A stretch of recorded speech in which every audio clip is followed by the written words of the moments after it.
மலேசியர்களின் வாழ்க்கை செலவை குறைப்பதற்கான முயற்சிகளை தீவிரப்படுத்துவதில் 2025ஆம் ஆண்டுக்கான பட்ஜெட் கவனம் செலுத்தும் என்று பிரதமர் டதஸ்ரீ அன்வார் இப்ராஹிம் இன்று தெரிவித்தார். நிதி அமைச்சராகவும் இருக்கும் அன்வார் அமைச்சகத்தின் கொள்கையை திட்டமிடுபவர்களிடம் தீர்வுகளை உருவாக்குமாறு தாம் கேட்டுக்கொண்டதாக அவர் கூறினார். சர்க்கரை, எண்ணெய், மாவு மற்றும் சமையல் எண்ணெய் ஆகியவற்றின் விலைவாசி குறித்து மலேசியர்கள் இன்னும் சுமையாக கருதுவதாக அன்வார் தெரிவித்தார். அதனால்தான் இந்த பட்ஜெட்டில் தாங்கள் ஏற்கனவே விவாதித்து வரும் பிரச்சனைகள் தவிர விலைவாசி உயர்வுக்கான காரணங்கள், உரம், விதைகள் போன்ற பிரச்சனைகளுக்கும் தீர்வு காண வேண்டும் என்று திட்டமிடுவதாக அன்வார் தெரிவித்தார்.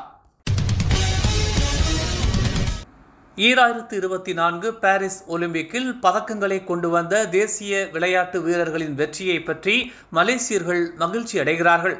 நாட்டின் சவாலை சுமந்த அனைத்து விளையாட்டு வீரர்களின் தியாகத்தையும் அங்கீகரித்து அவர்களை பாராட்ட வேண்டும் என்று துணை பிரதமர் டதஸ்ரீ டாக்டர் அஹ்மத் ஜாஹித் ஹமீடி வலியுறுத்தியுள்ளார்.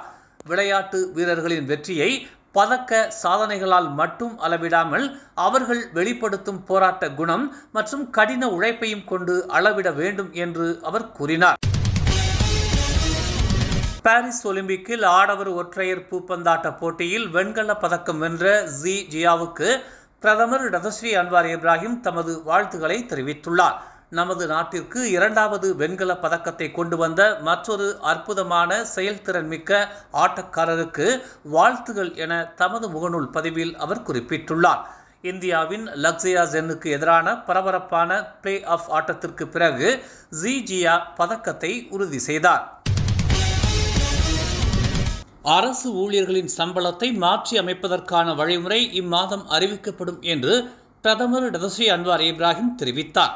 தோராயமான கணக்கீடுகளை அறிவிப்பதாகவும் 2025 பட்ஜெட் தாக்கல் செய்யும் போது விவரங்கள் வெளியிடப்படும் என்றும் அவர் கூறினார்.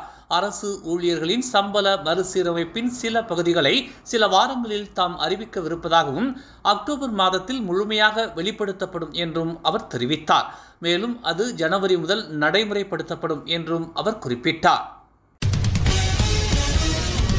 வரும் ஆகஸ்ட் 15ஆம் தேதி முதல் சுத்தி லங்காவி டிராவல் ஏஜென்சி ஆப்ஸ் மூலம் ஆன்லைன் ஃபேரி டிக்கெட் வாங்குவதற்கு 1 வெள்ளி சேவை கட்டணம் விதிக்கப்படும். முன்னர் அறிவிக்கப்பட்ட ஆனால் கோவிட்-19 தொற்று நோய் காரணமாக ஒத்திவைக்கப்பட்ட இந்த கட்டணம் இப்போது பயணத்தை இயல்பாக்கும் போது செயல்படுத்தப்படும் என்று சுத்தி லங்காவி பொது மேலாளர் டாக்டர் பஹாரின் பஹாரும் தெரிவித்தார்.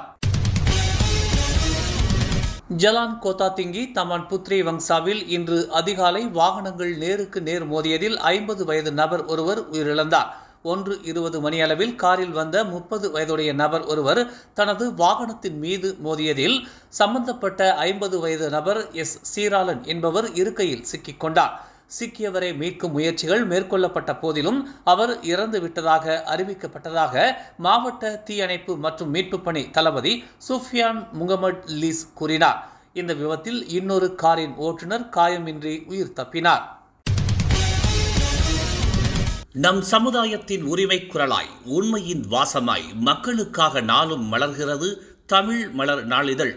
சமரசம் இன்றி சத்தியத்தின் பாதையில் வெற்றி நடைபோடும் தமிழ் மலரின் இன்னொரு புதிய அத்தியாயமாய் தமிழ் மலர் செயலி இப்போது அறிமுகமாகவிருக்கிறது உங்களுக்காக. மலேசியாவின் ஆக சிறந்த தமிழ் ஊடகமாய் உள்ளூர் தகவல்களை உடனுக்குடன் தெரிந்து கொள்ள மலர்கிறது தமிழ் மலர் செயலி. விரைவில் எதிர்பாருங்கள். மேலும் செய்திகளை தெரிந்து கொள்ள தமிழ் மலர் நாளிதழை பாருங்கள். எங்களோடு இணைந்திருக்க மலர் டிவியை பதிவு செய்து கொள்ளுங்கள்.